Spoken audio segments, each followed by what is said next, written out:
Our antibody development program is first and foremost aimed at creating therapeutic antibodies.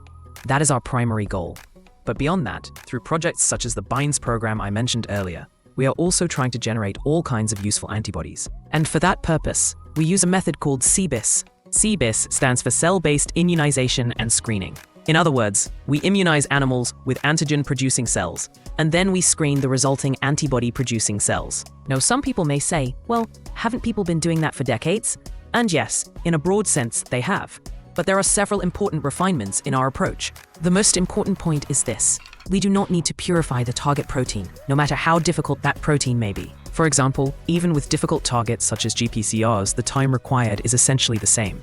Whether the target is a type 1 transmembrane protein or a 7 transmembrane protein, the workflow is the same. In our laboratory, we have built up this screening system over the past 10 years with support from AMED. We purchased flow cytometers year by year, and now we have 13 of them. These are not shared instruments in a common equipment room. They are installed as part of our own laboratory setup. So, what kinds of antibodies have we actually generated? Let me begin with a relatively straightforward example, although in reality, even this is not exactly simple. This is an antibody against human PD-L1. This antibody can be used for Western blotting, flow cytometry, and immunostaining. We have also generated antibodies against CD39, which is a 2-pass transmembrane protein. These ones can also be used for Western blotting and flow cytometry.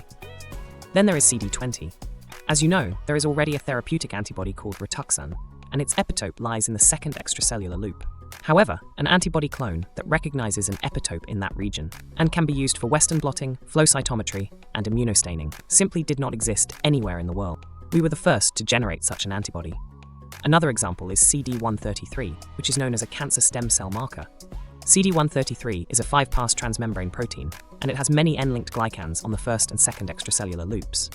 Now, if you try to purify this protein, it must be extremely difficult. For immunization, you would need the protein on the milligram scale, and in practice, that is very hard to achieve.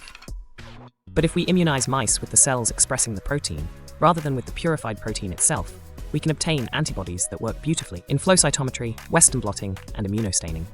And in addition, these antibodies show very high antigen affinity and very strong anti-tumor activity.